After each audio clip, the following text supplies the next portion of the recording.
Don't you find it fascinating that anytime we as a society discuss about the future, we're only concerned about developing infrastructure, flying cars, improving AI, but we're not focusing on developing the benefactors and the beneficiary of that future, which are the children and the youth. Greetings, everyone. We're Trace Court and we have an important update from the future. Ni hao. I find it incredibly forsaken that we, as the adults, perhaps could call it that, we focus more on infrastructure. For instance, the government is considering about investing trillions of dollars in improving AI, and what you call artificial intelligence is simply large language learning models. They're simply like an algorithm taking information from the internet, not like it's generating original idea. And the benefactors of that future that we're always concerned about and talking about flying cars are the children and the youth. And there's simply no focus in developing the children or the youth. Currently, we have a generation of young people who really don't know much about their biology or much about the science of their anatomy. And that information is crucial about the development of the future. And we're not focusing on developing that aspect of their consciousness. Most people just spend time on their phone and improving themselves on how they, well, let's put it this way, how they use computer, not how they use their biology. So I want to share a few ideas perhaps to those who are listening, because apparently very few people, and it's ultimately important that the future depends on those with higher level of consciousness awareness in order to develop that future. Because you can't say you're building a future, you want the future to be a better place, and you're depending on infrastructure alone without any development in the children who will actually be in that future. So we find this kind of, it seems like it's a clandestine operation from people in positions of power to make sure that the youth are not equipped with information in order to take up power. So they can use that as an excuse to keep power away from the next generation. And it's kind of working because what we see sometime in the future, which can be acting as right now, is a lot of young people just focus on getting material things and weapons. And that's what I was find fascinating in our trends is that we saw a lot of young people using weapons to the point that you couldn't even travel through some certain routes because they are young people with guns who were able to just use it if they just feel inclined to. There's no focus on anything higher besides just unaliving themselves because it seems like the predecessors who acting are those who are the boomers or the generation X, we didn't leave much information for this. Kind of like we're forsaking the youth because they have nothing else to develop themselves with besides what we left for them, aka the internet and so many of all these low consciousness shenanigans that's being parodied on the social media. So it's important that there's some kind of voice of reason that kind of recalibrate people back to where they ought to be. And some of the things that we're going to share might seem fringe, but apparently it's factual, it's true. We have two modalities of our brain, the left and the right hemisphere, and the human body is designed innately to be magnificent. It's designed for us to literally glow. We've mentioned this many times, but a lot of people don't think it is real because they've not seen anything like it. But what we should all be focusing on is improving our consciousness level, our raising our awareness to the point where we are one with everything. I'll give you an example in a trance that I had not so long ago. I was in what you would call a dream state. And I think I'm going through the learning process of how to use my higher level of consciousness because we've been going through this process for about 9 years now since our awakening. And what we noticed is that there was a kind of a narrator voice while we were engaging this reality.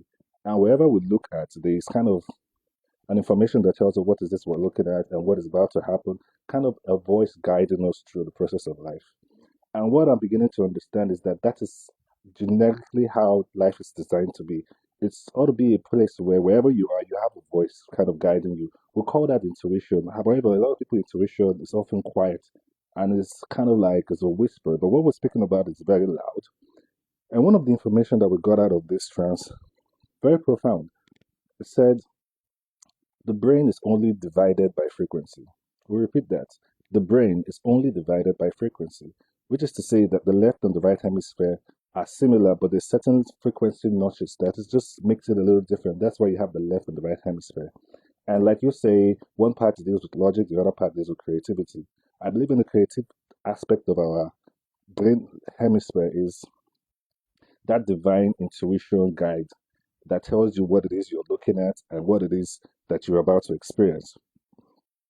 Along the line, I also mentioned something of how the brain functions. Like your brain is going through the same thinking process before you move your anatomy. Before you say, for instance, stand up or wave your hands, you probably think about, let me wave my hand. But there's a level of thought that is applied to it that gives it motion. In other words, you can think about moving your hand and not move your hand, but you can think about moving your hand and move your hand. It was fascinating how simple it seems, but the technique and the technology or the mechanism behind it was so intelligent. And that's something that we as a society don't actually pay attention to how intelligent the universe is. We see computers as intelligent, we see everything that is a part of the collective as intelligent, except the origin of the collective. It's kind of like people think what you call God is not so intelligent, but you believe computers are intelligent by the way they organize the system that we're used to.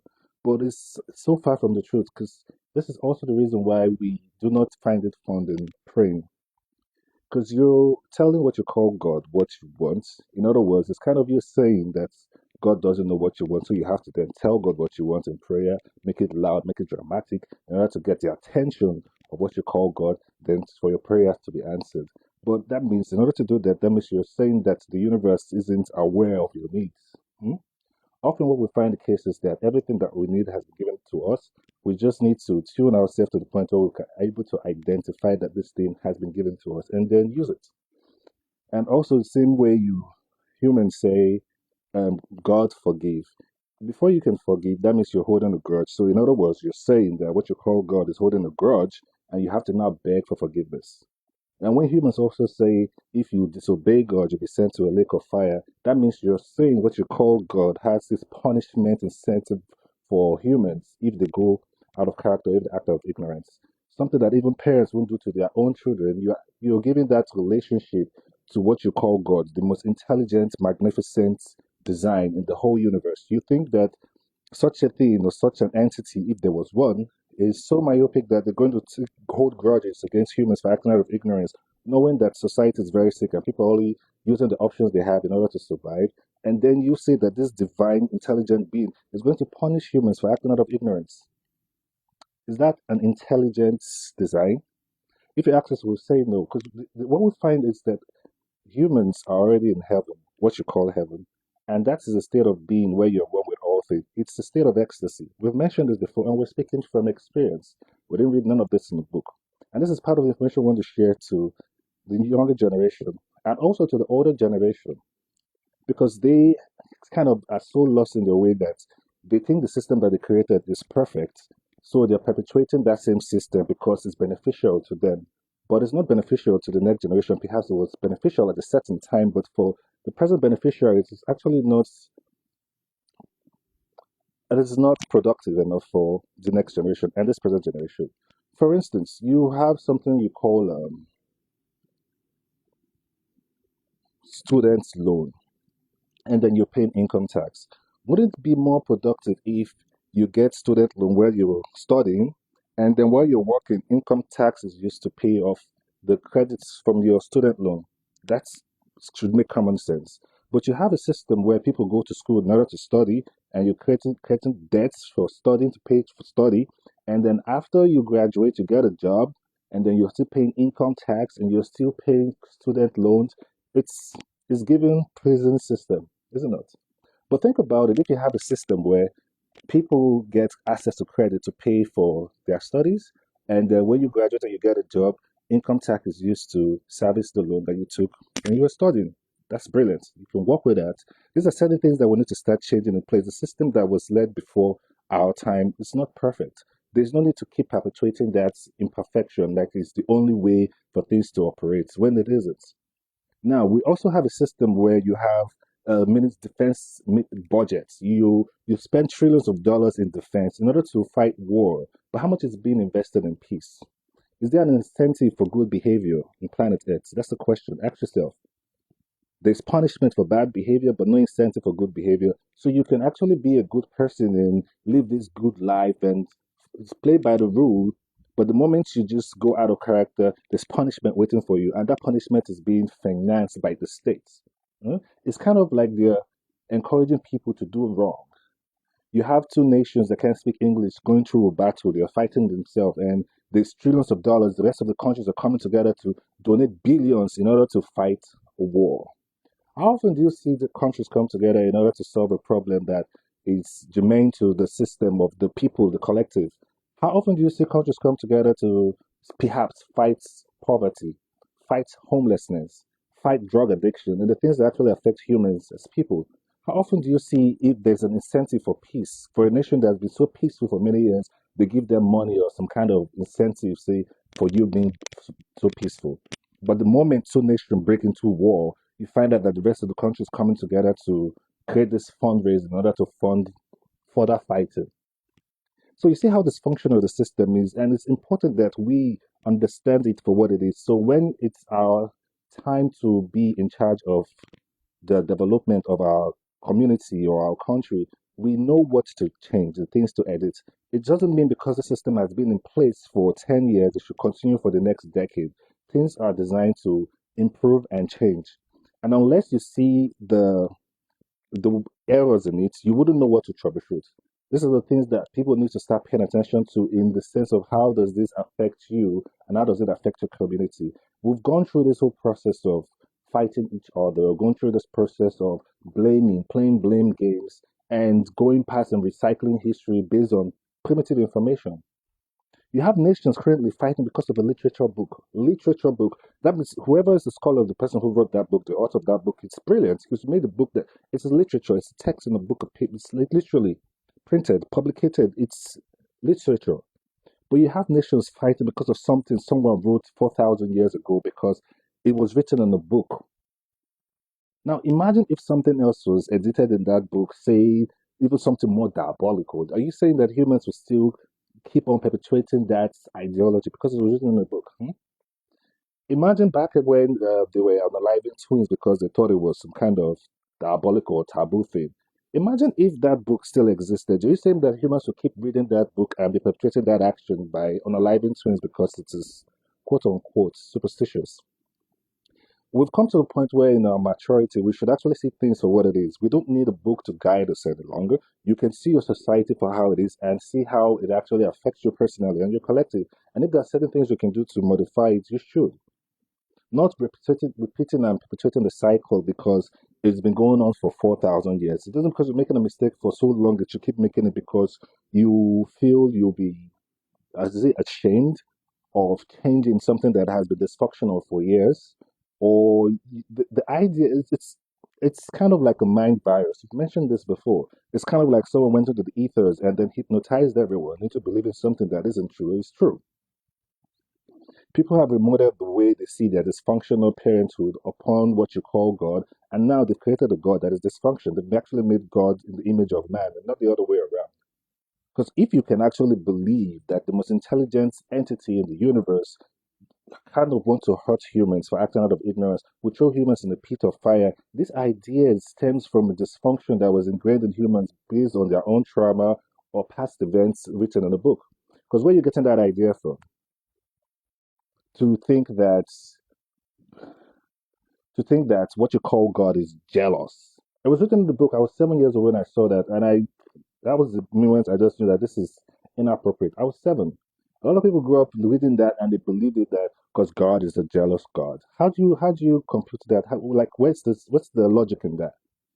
You created the whole universe, so you made everything so and it's all magnificent, and then you're jealous of people not worshiping. Like it's not adding up. And it should be clear for everyone to see. And upon that clearance, it should be clear that there's certain work that we need to do upon ourselves in order to become one with everything, in order to see the light once again. And that work takes self discipline. It takes taking time away from the matrix and then doing some personal work on yourself, meditating, trying to discover why you have that internal monologue that is telling you things that are untrue. And that's going to take a period of time. We went through the same process, and there's a difference from the awareness of Christ consciousness and embodying Christ consciousness. The awareness of Christ consciousness is understanding the modalities of higher awareness and ascension, but embodying it means having a physical attribute of that state of mind. And it's called the pineal gland. And it's something that when you activate or you awaken your pineal gland, it's always there with you. It's magnetic. It's always there with you. And we're going through this process of expanding our pineal gland. There's a frontal lobe. This is where your executive ideas come from. So when you're doing through that work, it's been over 9 years since we started the process. So we want people to get to the process now. So in the near future, you wouldn't be left out from those who are utilizing it. I believe there are a few people on the planet who are aware of this. Some say there are 144,000 or whatever it is. It just need a few people on earth to awaken into that their higher state of minds for the rest of the world to become aware of it. You see, gradually, the past 10 years, the awakening of humans has been rapidly, exponentially accelerated as opposed to 50 years ago.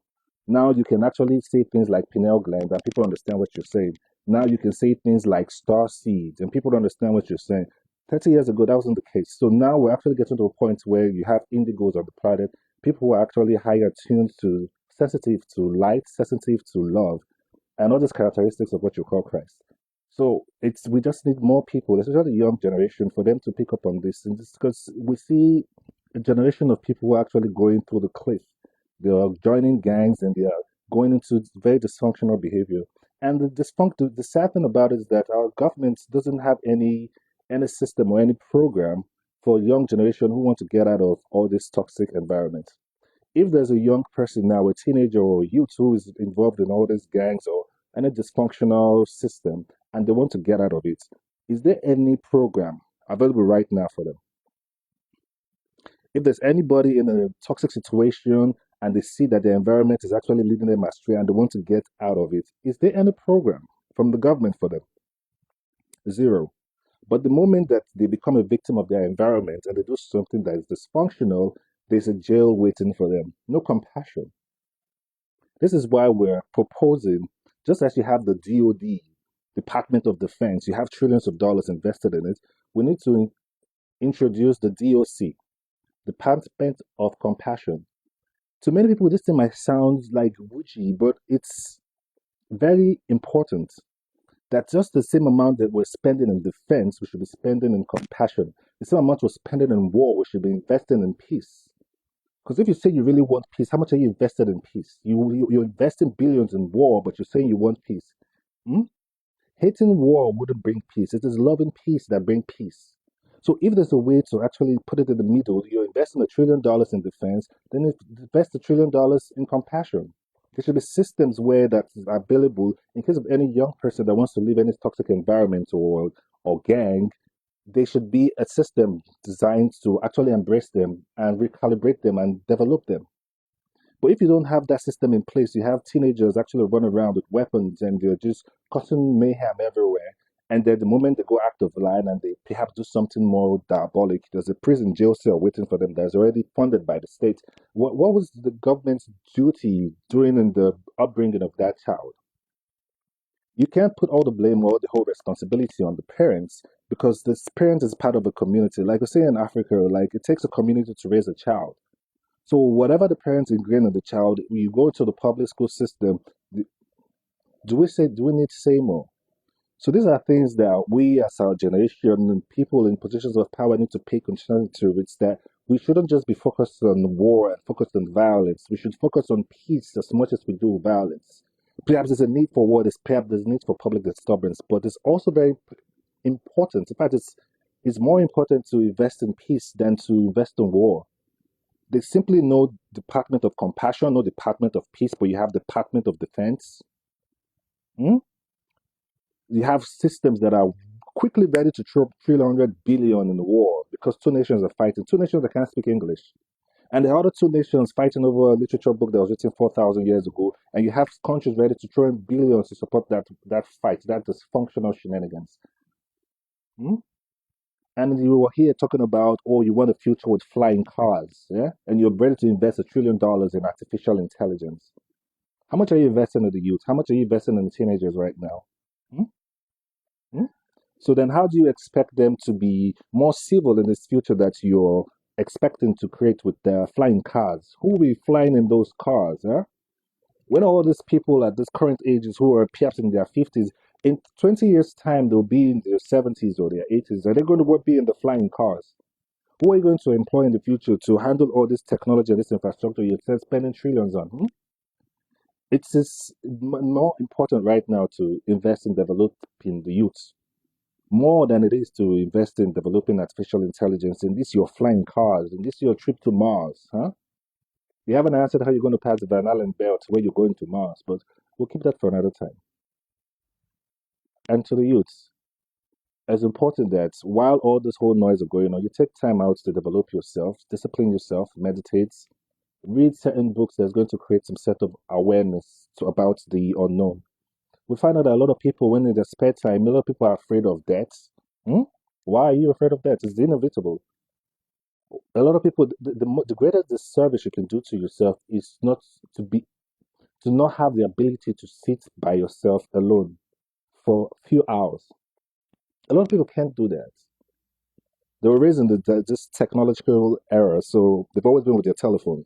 They can't sit by themselves for 1 hour without stimulating some kind of device or stimulating the dopamine, just looking, scrolling endlessly. They can't actually meditate. And that's the problem because that means you cannot sit with yourself for an hour in 24 hours. You can't just meditate because what happens is that when you sit by yourself and you meditate, you start hearing all those whole monster mind, the monkey mind. You'll be hearing different thoughts in your mind that's actually dysfunctional, and they're just words that are just kind of like re regurgitating the information that you've been scrolling through endlessly, or regurgitating the information in society. And when you sit with those thoughts for a while, you realize behind all those words there's a silence in your mind, and that's where peace is. And that's when you enjoy being in yourself, by yourself for hours. We're speaking from experience. You sit for a while in meditation, and so many gibberish you just be going through. You just sit through it. Sit through it. Just let it keep going. You do it the next day, every day, a few hours. You'll notice something. After a while, it might take a while, like months even. But you have to be patient for this process, because, like your scripture says, one who finds the kingdom, you find everything. There's a way you put it, right? The Yeah, the kingdom of God is in when you get the kingdom of God, you get everything, something like that. That idea means when you are awakening to your divine awareness, your divine brain, everything is added to you. You don't need to search for everything or anything else because the information is ingrained. Just like we mentioned earlier in our chance, the mind is designed, when your higher mind is designed to actually guide you verbally. I don't know if this is how some of these pastors or these prophets do their miracles or their wonders. They have something telling them what to do.